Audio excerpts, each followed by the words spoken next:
Hi everyone, we're going to finish chapter 13 today, so we're about to find out Crom's story and find out how he came to be a chieftain. I don't suppose you can imagine me as a young rabbit, maybe a few years older than yourselves, but I was once. That was when I first met your father, Podkin. The custom in those days was for the sons of chieftains to be sent to live with other clans, ones where there was a chance of fighting going on, so as to teach them a bit about being a leader and a warrior. Otherwise, it was easy for rabbits to become spoilt and lazy. Who does that remind you of? And spoilt, lazy rabbits make bad rulers. Paz gave Podkin a very pointed look. He stuck his tongue out at her. Well, Crom continued, your father was son of a chief, and so was I. This was my father's warren, and I was due to take over from him. As it was, Lopkin and I were sent to a warren called Flintship, up north in the shadow of the Uruk Mountains. They were having problems with long-haired Uruk rabbits and needed men to fight them. So fighting was what Lopkin and I did. At first, I didn't know what I was doing. I had spent all my life lying around in meadows, nibbling clover and snoozing. I hid away from my weapon teachers and couldn't even read or write. I only just about knew one end of the sword from the other. Doesn't sound so bad, Podkin thought. He made sure he ignored Paz, who was sniggering and pointing at him. So when it came to my first actual battle, I very nearly died. I don't know if you've seen the Uruk rabbits. They are fierce, screaming warriors with long manes of hair that they braid and hang with beads and paint bright blue. They fight with stone weapons, but they are deadly and well-trained warriors. Your father and I were arrow boys when our army marched down on them. All we had to do was keep the archers supplied with fresh arrows and stay well out of the fighting. But things didn't go to plan, and a bunch of Uruks broke through the line. They managed to get as far as the archers and knocked several of them down. One big Uruk buck smashed right through to where I was positioned and was about to bring his stone axe down on my head. I just stood there, staring up at him in surprise. Then your father, who was no bigger than you are now, leapt up at him, grabbed hold of his braids, and smashed him over the head with a clay bottle. Knocked him out cold. 8 summers old and able to take down an Uruk warrior. That was your father. Podkin and Paz looked at each other. Both had tears in their eyes, but they managed to share a smile. After that, I vowed to make a soldier of myself. Lopkin and I trained every day, and a year or two later we were on the front lines with the rest of the warriors. Proper little scrappers we were, and the life of a soldier started to suit us. So much so that once the Uruks had been tamed, we carried on looking for adventure. The two of us travelled over most of the 5 realms, helping out wherever there was trouble.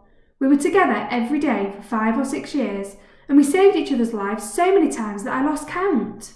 Then one day, word came to Lopkin that his father, your grandfather, had died, and that it was time for him to return home and rule the warren.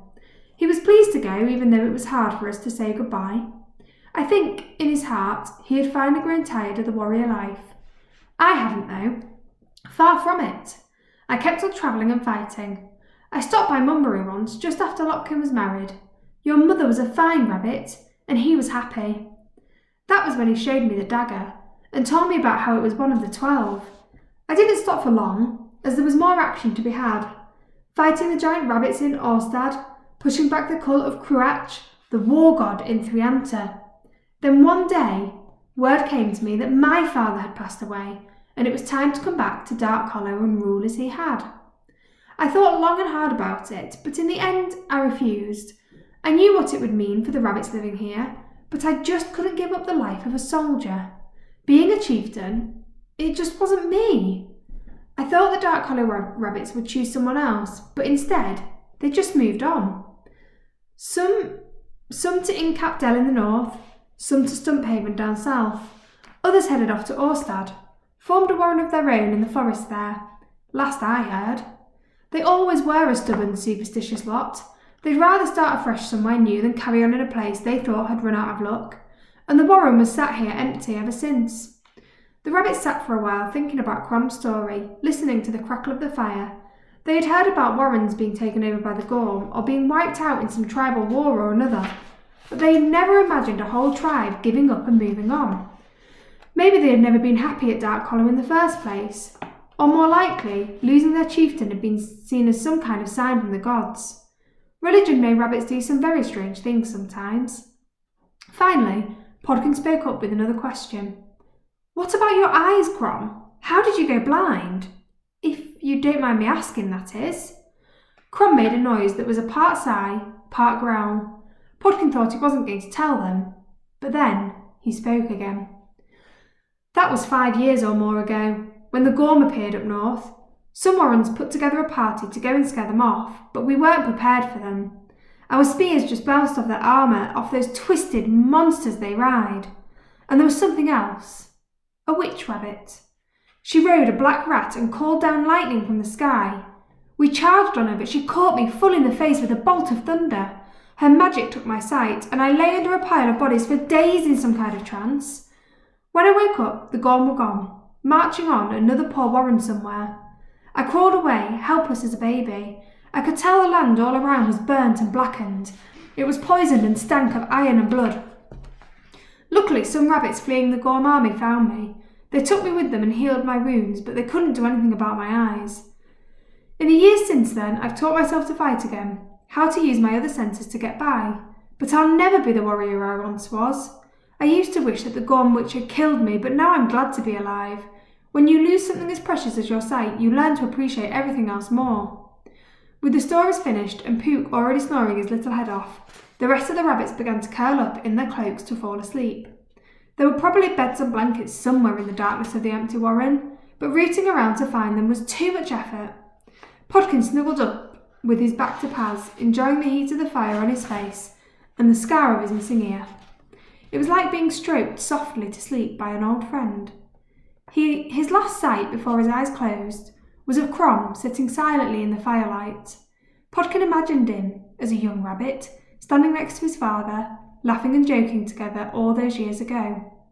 Then, with his dreams as warm as his toes, he fell fast asleep. The first few weeks in the empty warren were a peaceful time. They spent their days exploring the tunnels, lighting and airing the dusty old rooms, and foraging in the forest above for nuts and berries to eat. Evenings were spent huddled by the great hearth in the long burrow, and what had started with Crom's tale became a kind of storytelling tradition, for firesides and stories share a special kind of magic together. They had all about the life of Mish and Mash and their acrobat troupe. They had joined it when the travelling caravan visited their little village in the ice-sculpted mountains.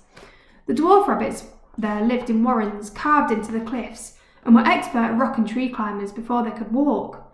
But Mish and Mash had longed to see the world, and the troupe was a perfect place for them to show off their acrobatic skills. This part of the story was embellished with exhibitions of several backflips, headstands and feats of balancing that had the little rabbits whooping with applause. The dwarf rabbits travelled all over Threanta and Hunstland in the south, with their band of jugglers, fire breathers and puppeteers. Life was pleasant and easy then, until they came over the Razorback Downs into Enderby. That was when they first came across the Gorm. The warren where they were performing was raided, and some of their troupe were taken as slaves. After that, they became something more than just acrobats. They found ways to use their skills to bring down the armoured Gorm giants, and if they met a patrol on their travels, then they made sure there were 2 or 3 Gorm who didn't return home to base. Mish and Mash paused to show the others the contents of their bandoliers. They were full of little packets, mixtures that they had made to fire at the cracks and gaps in the Gorm armour. There was blinding goo, which everyone had already seen, poison, glue, itching powder, stink bombs, and something called bang dust. Everyone was suitably impressed. So returning to the story, Mish and Mash and their troupe of guerrilla Gorm fighters still travelled from warren to warren, staying ahead of the Gorm and helping where they could. Bone Root was a natural place for them to end up, full as it was of refugees and runaways. They had paused there to resupply and to make a few copper coins from performing when the 2 dwarf rabbits had been snatched from their lodgings by the evil Quince Shape and hidden away until their troupe gave up looking for them. When Mish was finally let out on a stealing expedition, they were nowhere to be found.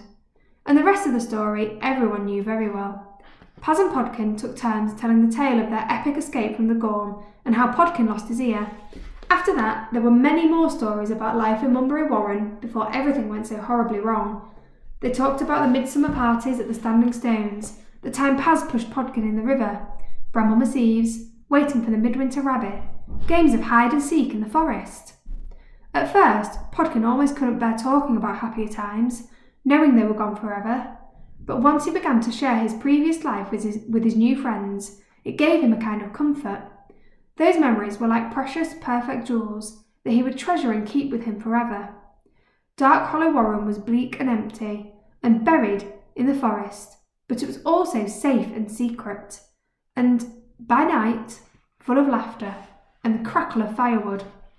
Little by little, the rabbits began to think of it as a home. And the next chapter is an interlude, so we'll be going back to the bard. See you later.